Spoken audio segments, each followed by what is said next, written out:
Voi ve lo siete certamente chiesti, ma vi confesso che me lo sono chiesto anch'io. Che ci azzecca l'empatia con la politica internazionale? Che ci azzecca in un mondo di conflitti, Libia, Yemen, Iran in questo momento, Israele-Palestina, Trump con Huawei, Trump con l'Iran, Trump con la Cina, che ci azzecca in questo mondo l'empatia, cioè la capacità di mettersi nei panni degli altri, la capacità di accettare che rispetto a uno stesso fatto, uno stesso fenomeno, qualcun altro, un'altra persona, lo legga in modo diverso, lo veda in modo diverso, e quel modo di leggerlo, di guardarlo, è legittimo, devo considerarlo, deve tenerne conto. Che spazio ha, vi sarete chiesti, in un mondo di questo tipo, l'empatia? Che spazio ha in un mondo dove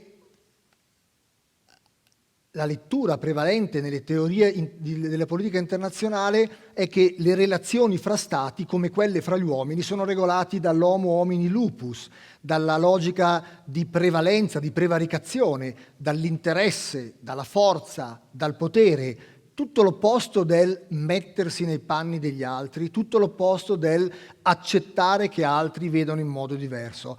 E in questo mondo la prima lettura, e da qui la domanda che ci azzecca, è che questa visione un po' romantica, quasi ottimista, dell'empatia che può o potrebbe o dovrebbe avere un ruolo nella politica internazionale ci pare molto lontana. Un mondo dove accettiamo gli altri, accettiamo il loro punto di vista, ci vogliamo tutti bene e tutti vissero felici e contenti.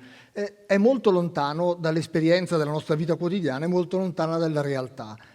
E quindi una frase come quella di Obama quando incontra il Papa e gli dice è la mancanza di empatia che ci sta facendo scivolare nella guerra, ci sembra una speranza, un'espressione di ottimismo, di illusione, ma non sicuramente qualcosa che vediamo nei fatti. Così come un'altra frase di un sociologo americano, Rifkin, che dice che solo attraverso l'empatia globale, l'empatia fra tutto il mondo, riusciremo a affrontare tutte le cose brutte del mondo, la crisi economica, il degrado ambientale, le guerre.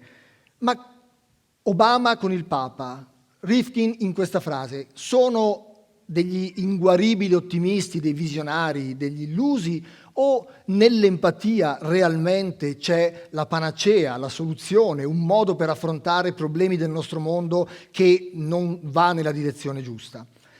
Cerchiamo di muoverci fra questi due estremi, l'empatia come soluzione a tutto e l'empatia come, lo direbbero i realisti, come qualcosa di inutile, perché nel mondo governano la forza, la supremazia e l'aggressività.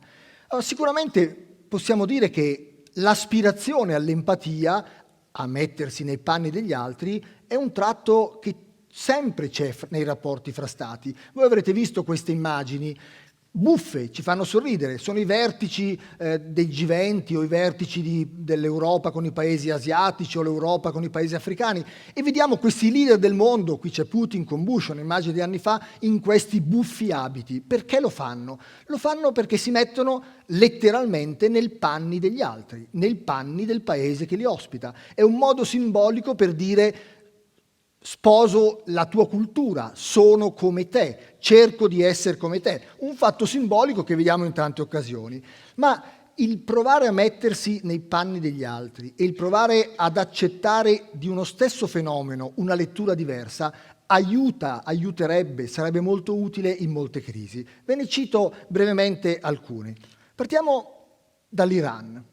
Voi tutti sapete che l'Iran è da decenni in una situazione difficile e ha creato situazioni difficili, dalla rivoluzione, poi il tentativo di avere il nucleare, l'accordo di Obama con l'Iran e poi dopo arriva Trump, cancella l'accordo e ora ci sono sull'Iran venti di guerra. Americani e iraniani potrebbero, nessuno lo auspica, arrivare di nuovo a un forte confronto.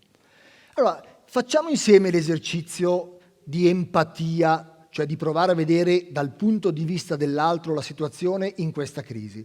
Provate per un secondo ad essere iraniani. Siete iraniani e siete in quel paese rosso circondato dal blu. Quel paese rosso è l'Iran, è un paese sciita che ha un certo sistema di governo che non ci piace, che non è democratico come lo vorremmo, ma è un paese sciita circondato dal blu, che sono paesi sunniti, ostili. L'Iran è ostile al blu, i blu sono ostili al rosso. E in questi paesi ostili, fra questi paesi ostili, alcuni non sono sunniti, Israele non è sicuramente un paese islamico, questi paesi, alcuni di loro, il Pakistan, sotto l'India, Israele, hanno la bomba atomica e sono in tensione con l'Iran. E fra questi paesi ce n'è uno, l'arcinemico, l'Arabia Saudita, e questo paese, l'Arabia Saudita, da quando c'è Trump al potere è diventato il miglior amico dell'America, insieme a Israele, cioè i due nemici dell'Iran sono i migliori amici dell'America. Se voi foste iraniani, vedreste la crescita del nucleare, cioè avere una bomba, anche voi una bomba nucleare, come la migliore assicurazione per la vita in quel contesto molto difficile. Provate adesso a fare l'americano, a provare a mettervi nel punto di vista di un americano. Un americano di 50 anni o di 45 anni, quando era bambino vedeva ogni giorno le immagini degli dipendenti dell'ambasciata americana tenuti prigionieri in Iran. E tutti i giorni si parlava di quello, quindi gli iraniani sono quelli che rapiscono i miei colleghi, il papà del mio amico, e i soldati che sono lì. Se io guardo negli Stati Uniti la televisione, Fox News, ogni volta che si parla di Iran, anche per parlare di un terremoto in Iran, fanno vedere le immagini di repertorio delle bandiere americane bruciate dell'epoca di Ahmadinejad. E io sono americano e vedo un paese, un popolo che distrugge e incendia la mia bandiera. E se poi vado su Netflix e vedo Homeland, una di queste serie, lì il nemico degli americani, chi vuole uccidere il presidente americano, vuole uccidere tutti i deputati, è l'Iran. Viene presentato l'Iran anche come il colpevole dell'attentato delle Torri Gemelle, che in realtà era stato fatto da persone legate all'Arabia Saudita. Pensate voi, l'Arabia Saudita e l'Iran sono nemici, ma lì... Quindi io americano cresco ad anti-Iran, io iraniano cresco col timore. Allora, in questo contesto si arriva all'escalation che può portare al confronto. L'empatia è quella che ha esercitato per un breve periodo Obama, cercando invece di trovare un accordo per dire quali sono le ragioni dell'Iran, quali sono le nostre ragioni. Ma fate lo stesso con la questione la Russia. La Russia invade la Crimea qualche anno fa. Fatto gravissimo. Rompe una regola del mondo, ma cerchiamo di capire, non giustificare le ragioni della Russia. La Russia nel 1990 era circondata, guardate la parte centrale dove c'è Ungheria, Polonia, Bulgaria, tutto il suo confine era fatto di paesi alleati, era nel patto di Varsavia, tutti amici. Un po' alla volta quei paesi, guardate questa slide, sono diventati tutti blu, perché sono diventati l'Ungheria, la Polonia, la Bulgaria, paesi europei. Una volta entrati nella NATO, nell'Europa sono diventati paesi NATO, e la NATO è nata per contrapporsi alla Russia. Quindi dal punto di vista russo si sente circondata, e l'unico paese che manca è quello azzurro. Qual è il paese azzurro? L'Ucraina. E l'Ucraina cosa fa 3 anni fa? Decide di guardare all'Europa, di chiedere di entrare in Europa. E qual è il film che si fa alla Russia? Se entro in Europa, fra un anno sono nella NATO e io sono circondata da blu, sono accerchiata. E quindi dal punto di vista russo, quello era l'unico modo, non giustificabile, scorretto, per mantenere un proprio interesse e salvaguardarlo. Ma pensate all'empatia, se ci fosse empatia nella Brexit. Prima si è parlato di Brexit. La Brexit, il disastro della Brexit, che sembra un gioco dell'oca, è la dimostrazione della incapacità di tutti gli inglesi, in Gran Bretagna, di capire le ragioni dell'altro. Quelli che vogliono uscire non capiscono le ragioni di quelli che vogliono rimanere, il governo non capisce le ragioni di quelli dell'Europa, vuole cose impossibili, ma non capisce che l'Europa non può dare condizioni che la Gran Bretagna sta chiedendo. La May non riesce a mettersi nei panni neanche dei suoi parlamentari conservatori, metà dei quali vogliono uscire, metà dei quali vogliono rimanere. E soprattutto il governo di Londra non riesce a capire le frustrazioni, i drammi, le ragioni degli scozzesi o degli irlandesi che dopo la Brexit avrebbero problemi ulteriori. E quindi il risultato è che c'è un gioco dell'oca impazzito perché nessuno è in grado di porsi nei panni dell'altro e trovare la mediazione, il punto d'incontro. Ma c'è un esempio dove capiamo quanto fu importante a un certo punto da parte di qualcuno uscire dalla fretta della lettura veloce e mettersi nei panni degli altri. Alcuni di voi lo ricorderanno. Nel 1983 un aereo coreano passa per sbaglio, lo sappiamo dopo, sul territorio russo. Siamo in piena guerra fredda. I russi lo prendono in piena guerra fredda, grandi tensioni. C'era Reagan che parlava di guerre stellari, della Russia come impero del mare. I russi lo vedono arrivare e lo abbattono. È un aereo passeggeri con 269 persone a bordo. Immediatamente gli americani reagiscono con grande forza, perché i russi non dicono neanche quello che è successo, negano l'incidente. Gli americani reagiscono, organizzano un'esercitazione NATO dentro 2 mesi molto potente. I russi vedono questa esercitazione NATO come un attacco alla Russia, danno l'ordine di preparare le rampe di lancio dei missili nucleari e si sfiora, come a Cuba 20 anni prima, una guerra nucleare. Perché dico che l'empatia qua è servita? Perché lo sappiamo ora, anni dopo, che fu la capacità di capire come stavano leggendo i fenomeni altri, che usarono le spie, i servizi segreti inglesi a fermare questo grande dramma che stava accadendo. In che senso? Gli inglesi si resero conto che non c'era da parte dei russi cattiva volontà, non volevano abbattere un aereo per far partire una guerra, avevano sbagliato.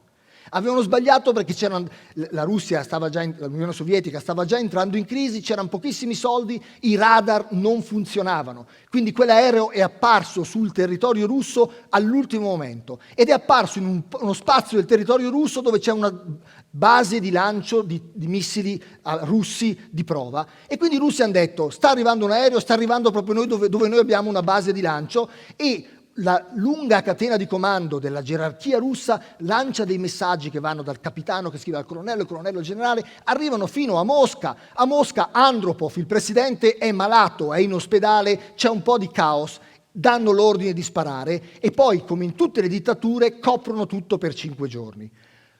Tutto ciò al momento, perché non c'era la volontà e la capacità di mettersi nel punto di vista dell'altro, nel punto di vista di una dittatura al fine della sua storia, sembrava portare a una lettura sbagliatissima. I russi stanno attaccando l'Occidente, e furono gli inglesi dei servizi segreti della Thatcher che corsero da Reagan dicendo: non stiamo capendo niente, hanno fatto un errore, non hanno il coraggio di ammetterlo, fermiamo tutto.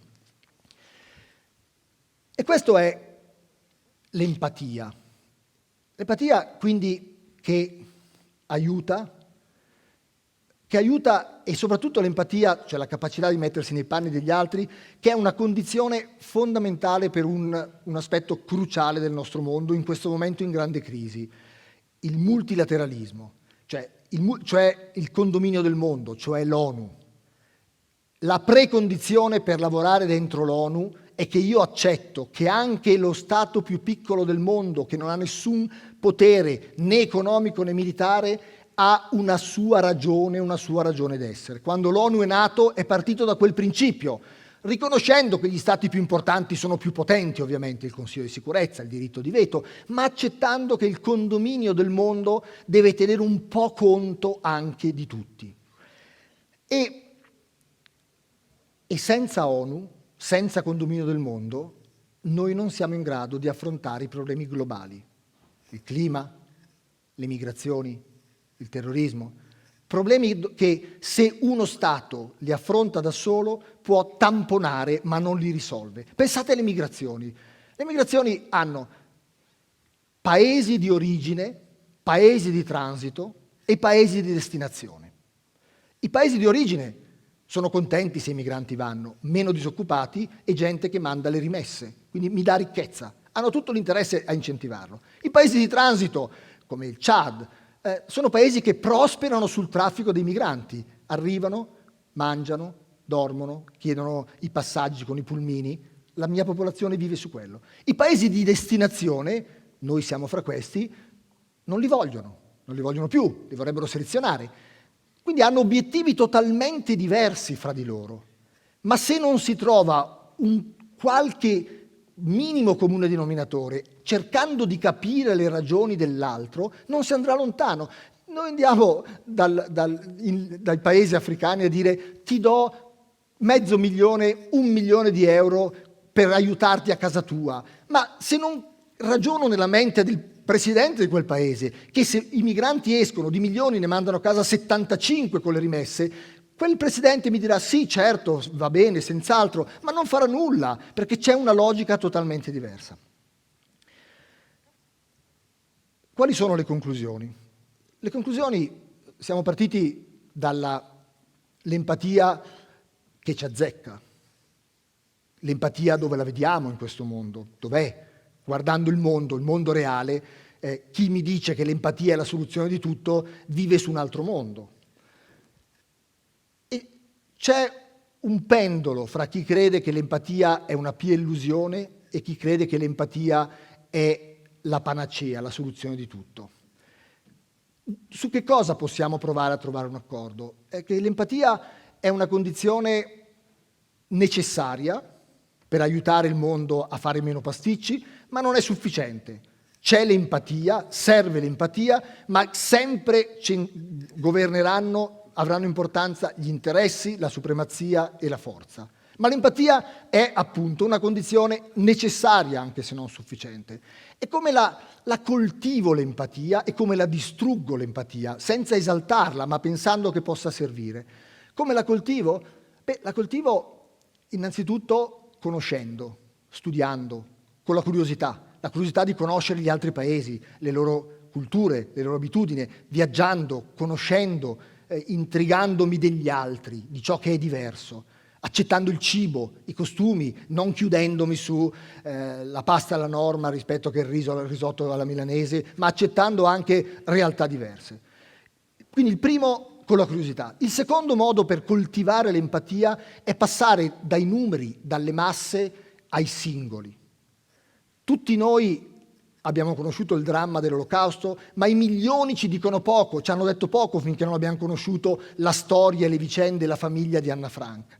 Tutti noi conosciamo il dramma delle migrazioni, ma sono numeri fino a quando non vediamo l'immagine del piccolo Aylan sulle coste della Grecia e lì capiamo che potrebbe essere un bambino come nostro nipote, come nostro figlio, come il figlio dei nostri amici.